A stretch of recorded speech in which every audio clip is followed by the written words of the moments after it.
ನಮಸ್ಕಾರ. Welcome to ವಿ3 vastu and astrology. ಗುರುಗ್ರಹ ಸಂಚಾರ ಜೂನ್ ತಿಂಗಳು 2ನೇ ತಾರೀಕಿಗೆ ಮಿಥುನ ರಾಶಿನಿಂದ ಕರ್ಕಾಟಕ ರಾಶಿಗೆ ಸಂಚಾರ ಆಗ್ತದೆ. ಈ ಸಂಚಾರ ಎಂಥ ಫಲ ಒಂದೊಂದು ರಾಶಿ ಕೊಡ್ತೀವಿ ನೋಡುವಾಗ, ಈಗ ನಾವು ನೋಡೋ ರಾಶಿ ಯಾವುದಪ್ಪ ಅಂದರೆ ಮೇಷರಾಶಿ. ಈ ಮೇಷರಾಶಿ ಕಾಲಪುರುಷ ತತ್ವದಲ್ಲಿ ಮೊದಲನೇ ಬರೋ ರಾಶಿ. ಈ ರಾಶಿಯಾಧಿಪತಿ ಕುಜ, ತುಂಬ ಜನ ಗೊತ್ತಿರ್ತವೆ.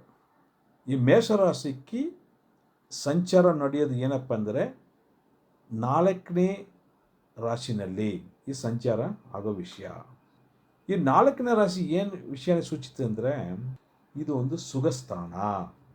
ಸುಖಸ್ಥಾನ ಮಾತ್ರ ಇಲ್ಲ, ಮನೆ, ಆಮೇಲೆ ಈ ಸೈಟ್ ಸಂಬಂಧಪಟ್ಟ ವಿಷಯ, ಲ್ಯಾಂಡ್ಗಳು, ಗಾಡಿ, ಆ ಥರ ವಿಷಯಗಳು ಸೂಚನೆ ಕೊಡೋದು.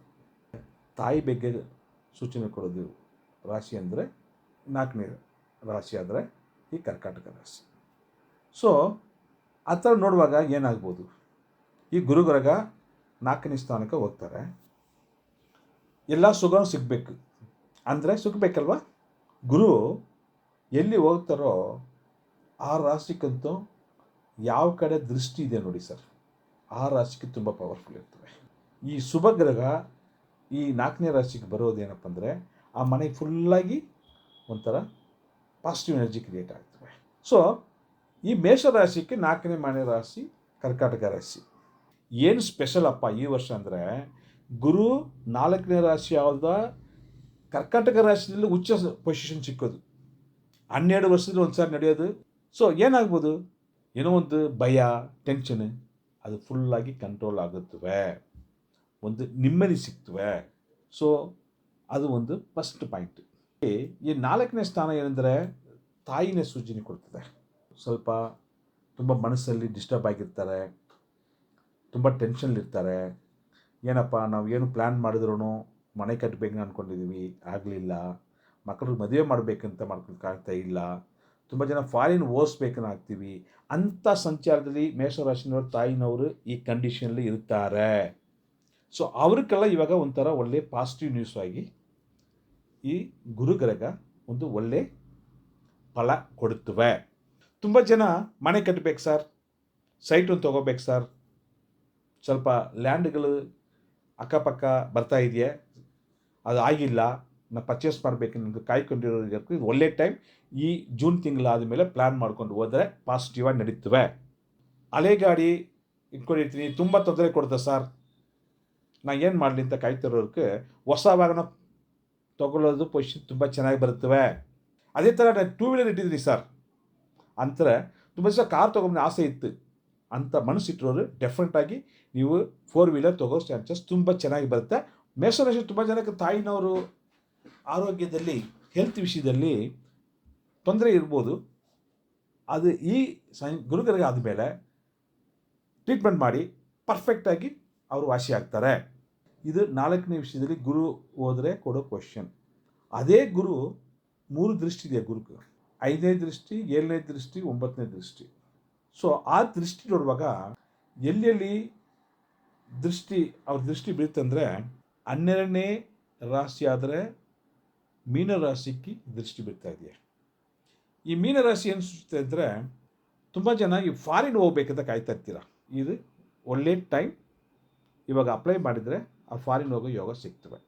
ಸರ್ ನಾನು ದೊಡ್ಡ ಇನ್ವೆಸ್ಟ್ಮೆಂಟ್ ಮಾಡ್ಕೊಂಡು ಕಾಯ್ತಿದ್ದೀರಿ, ಆ ವಿಷಯ ಪಾಸಿಟಿವ್ ಆಗೋ ಟೈಮ್. ಫ್ಯಾಮಿಲಿಯಲ್ಲಿ ಮಕ್ಕಳಿಗೆ ಒಂಥರ ಮದುವೆ ಮಾಡಿಸ್ಬೇಕು, ಇಲ್ಲ ಅವ್ರಿಗೆ ಓದಿಸ್ಬೇಕು, ಒಂದು ಮನೆ ಕಟ್ಟಬೇಕು, ಇಂಥ ವಿಷಯಕ್ಕೆ ನೀವು ಒಂದು ಇನ್ವೆಸ್ಟ್ಮೆಂಟ್ ಥರ ಶುಭ ಖರ್ಚು ಬರ್ತದೆ.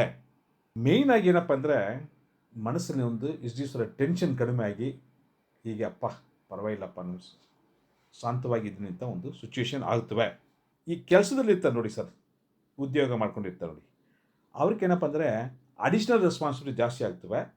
ಒಂದು ಸ್ವಲ್ಪ ಜನಕ್ಕೆ ಪ್ರಮೋಷನು ಜಾಸ್ತಿ ಆಗೋ ಚಾನ್ಸಸ್ ತುಂಬ ಚೆನ್ನಾಗಿರ್ತವೆ. ಯಾಕಂದರೆ ಗುರುದೃಷ್ಟಿ 10ನೇ ಸ್ಥಾನಕ್ಕೆ ಬೀಳ್ತಾ ಇದೆ. ತುಂಬ ಜನ ಬಿಸ್ನೆಸ್ ಎಕ್ಸ್ಪ್ಯಾನ್ಷನ್ ಮಾಡಬೇಕಂತ ಈ ಮೇಷರಾಶಿನ ಯಾರಿದ್ದೀರೋ 100% ನೀವು ಪ್ಲ್ಯಾನ್ ಮಾಡಿಕೊಂಡು ಎಕ್ಸ್ಪ್ಯಾನ್ಷನ್ ಮಾಡ್ಕೋಬೋದು. ಆದರೆ ಒಂದು ಸಾರಿ ಜಾತಕ ಚೆಕ್ ಮಾಡಿಕೊಂಡು ದಶಾಭುಕ್ತಿ ಸರಿ ಇದೆಯಾ ಅಂತ, ಸಪೋರ್ಟ್ ಇದೆಯಾ ಅಂತ ಚೆಕ್ ಮಾಡ್ಕೊಂಡು ಮಾಡಬೇಕು. ಗೋಚಾರ ಪ್ರಕಾರ ಇದು ಪರ್ಫೆಕ್ಟಾಗಿ ಮಾಡ್ಕೋಬೋದು. ಯಾವ ಬಿಸ್ನೆಸ್ ಮಾಡಿದ್ರೆ ಒಳ್ಳೆ ಲಾಭ ಸಿಗ್ತದೆ ಸರ್. ಯಾರ ಹತ್ರ ದುಡ್ಡು ಬಿಸ್ನೆಸ್ ಚಿಕ್ಕಾಕೊಂಡಿದ್ರೆ ಇವಾಗ ಫಾಲೋ ಅಪ್ ಮಾಡಿ ಆ ದುಡ್ಡು ವಾಪಸ್ ಸಿಗ್ತವೆ. ಲ್ಯಾಂಡ್ ಸಂಬಂಧಪಟ್ಟ ವಿಷಯದಲ್ಲಿ 100% ನೀವು ಇನ್ವೆಸ್ಟ್ಮೆಂಟ್ ಮಾಡಬಹುದು. ಮ್ಯಾರೇಜ್ ವಿಷಯದಲ್ಲಿ ಮೇಷರಾಶಿನವರಿಗೆ ಮ್ಯಾರೇಜ್ ಆಗೋ ಟೈಮ್ ಮೈನ್ಲಿ 90 ಕಿಡ್ಸ್ಗೆ ಮ್ಯಾರೇಜ್ ಆಗೋದು ಚಾನ್ಸಸ್ 100% ಪರ್ಫೆಕ್ಟ್ ಇರ್ತವೆ. ಈಗ ಮುಂದುವರಿಸಿ. ಅದೇ ಥರ ಈ ರಿಲೇಟಿವ್ ಇರ್ತಾರೆ ನೋಡಿ ಸರ್, ಅವ್ರ ಜೊತೆಲಿ ನಿಮ್ಗೊಂದು ಒಳ್ಳೆ ಮರ್ಯಾದೆ ಗೌರವ ಸಿಗ್ತವೆ. ಆರೋಗ್ಯ ವಿಷಯದಲ್ಲಿ, ಹೆಲ್ತ್ ರಿಲೇಟೆಡ್ ವಿಷಯದಲ್ಲಿ ಪಾಸಿಟಿವ್ ಆಗಿ ಟ್ರೀಟ್ಮೆಂಟ್ ತೊಗೊಂಡ್ರೆ ಮುಂದೋಗ್ಬೋದು. ಅದೇ ಥರ 8ನೇ ಸ್ಥಾನ ದೃಷ್ಟಿ ಈ ಗುರು ಇರ್ತವೆ. ಆವಾಗ ಏನಪ್ಪ ಅಂತಂದರೆ ತುಂಬ ಜನಕ್ಕೆ ಒಂಥರ ಪೈಲ್ಸ್ ಸಂಬಂಧಪಟ್ಟ ವಿಷಯ, ಸ್ವಲ್ಪ ಸ್ಟೊಮಕ್ಕಲ್ಲಿ ಪ್ರಾಬ್ಲಮ್ ಇರ್ಬೋದು. ನೆಕ್ಸ್ಟ್ ಎಲ್ಲಿ ಹೋದ್ರೂ ಅವಸ್ಥೆ, ಅವಮಾನಗಳು, ಒಂಥರ ಡಿಸ್ಕಂಫರ್ಟ್ ಇರುತ್ತೆ. ಅದು ಫುಲ್ಲಾಗಿ ಎಲ್ಲ ಹೋಗ್ಬಿಡುತ್ತೆ ಸರ್. ಬಟ್ ಒಂದು ವಿಷಯ ಏನಪ್ಪ ಅಂದರೆ ಈ 4ನೇ ರಾಶಿಗೆ ಕರ್ಕಾಟಕ ರಾಶಿಗೆ ಬರೋದು ಮೇಷರಾಶಿನವರು ಬಾಡಿ ವೆಯ್ಟ್ ಆಗುತ್ತೀರ, ಅದು ಸ್ವಲ್ಪ ಕಂಟ್ರೋಲ್ ಮಾಡಬೇಕಾಗುತ್ತೆ. Proper exercise very very important. Mainly walking is very important. ಈ ಮೇಷರಾಶಿನವರು ಯಾರು ಪರ್ಫೆಕ್ಟ್ ಆಗಿ, ಯಾಕಂದರೆ 12ನೇ ಸ್ಥಾನದಲ್ಲಿ ಗುರು ದೃಷ್ಟಿ ಇರ್ತವೆ. So walking is very very important sir. Walking ಮಾಡಿ ಡೆಫಿನೆಟಾಗಿ ಬಾಡಿ ಕಂಟ್ರೋಲ್ ಮಾಡ್ತೀರಾ. ಇಲ್ಲ ಬಿಟ್ಟರೆ ಅಷ್ಟೇ ವೆಯ್ಟ್ ಕಂಟ್ರೋಲ್ ಮಾಡೋದು ಕಷ್ಟ ಆಗ್ತವೆ. ಒಳ್ಳೆ ಒಳ್ಳೆ ಪೊಸಿಷನ್ ನಿಮ್ಗೆ ಹುಡ್ಕೊಂಬರ್ತವೆ. ಎಸ್ಪೆಷಲಿ ಈ ಮೇಷರಾಶಿನ ಯಾರಾಗಿದ್ದರೆ ಪಾಲಿಟಿಕ್ಸ್ನಲ್ಲಿ next high level additional role ಸಿಗ್ಬಿಟ್ಟು ಪ್ರಮೋಷನ್ ಜಾಸ್ತಿ ಚೆನ್ನಾಗಿ ಇರ್ತವೆ. ಈ ರೈತರಿಗೆ ಅಗ್ರಿಕಲ್ಚರ್ ಪರ್ಫೆಕ್ಟಾಗಿ ಮಾಡ್ಬೋದು ಸರ್. ಪ್ಲ್ಯಾನ್ ಮಾಡಿ ಏನು ಮಾಡ್ಕೊಳ್ತೀರಾ ಸರ್, ನಮ್ಮ ಮದುವೆ ಆಗಿದೆ ಮಗು ಆಗಿಲ್ಲ ಅಂತ ತುಂಬ ಜನ ಕಾಯ್ತಾ ಇದ್ದೀರಾ. ಅವ್ರಿಗೆ ಒಳ್ಳೆ ಟೈಮ್ ಪ್ಲ್ಯಾನ್ ಮಾಡಿ, ಇನ್ನು ಮೆಡಿಕಲ್ ಟ್ರೀಟ್ಮೆಂಟ್ ಏನಾರು ಬೇಕಾ ನೋಡಿ, ಇಲ್ಲ ಸ್ವಲ್ಪ ಟೈಮ್ ಸ್ಪೆಂಡ್ ಮಾಡಿಬಿಟ್ಟು ಮಗು ಆಗೋಕ್ಕೆ ಚಾನ್ಸಸ್ ತುಂಬ ಚೆನ್ನಾಗಿದೆಯೇ. ನೀವು ಅನ್ಎಕ್ಸ್ಪೆಕ್ಟೆಡ್ 5% ಎಕ್ಸ್ಪೆಕ್ಟ್ ಮಾಡ್ತೀರ ಲಾಭ, ಅದು 20% ಬರೋದು, 30% ಬರೋದು. ನೀವೇನು ಎಕ್ಸ್ಪೆಕ್ಟ್ ಮಾಡೋದು ಅದಕ್ಕೂ ಜಾಸ್ತಿ ಲಾಭ ಈ ಬಿಸ್ನೆಸ್ಸಲ್ಲಿ ಬರುತ್ತವೆ. ಬಟ್ ಏನಪ್ಪ ಅಂದರೆ ಈ ಮೆಂಟಲ್ ಡಿಪ್ರೆಷನ್ ಒಂದಿರ್ತವೆ.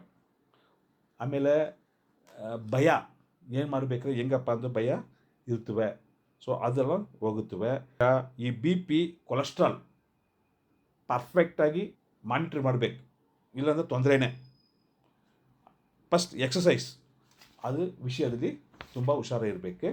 ಅದೇ ಬಿಟ್ಟರೆ ಈ ಮೇಷರಾಶಿನವ್ರಿಗೆ ಏನಪ್ಪ ಅಂದರೆ 8ನೇ ಮನೆ, 10ನೇ ಮನೆ, 12ನೇ ಮನೆ ದೃಷ್ಟಿ ಇರೋದು ಗುರುಗರಗ ಪಾಸಿಟಿವ್ ಫಲ ಸಿಗ್ತವೆ. ಒಂದು ಸಾರಿ ಹತ್ರ ಇರೋ ಒಂದು ಅಸ್ಟ್ರಾಲಜಿ ಹತ್ರ ಕನ್ಸಲ್ಟ್ ಮಾಡ್ಕೊಂಡು ಎಲ್ಲ ಪ್ಲ್ಯಾನ್ ಮಾಡ್ಕೊಳ್ಳಿ sir. So good time, miss ಮಾಡೋಕ್ಕೆ ಹೋಗ್ಬೇಡಿ. ಎಲ್ಲರಿಗೂ ಒಳ್ಳೆಯದಾಗ್ತದೆ. All the best. ನಮಸ್ಕಾರ. ಫರ್ದರ್ ವಿಡಿಯೋಸ್ ಕಂಟಿನ್ಯೂ ಮಾಡುವ ಸರ್.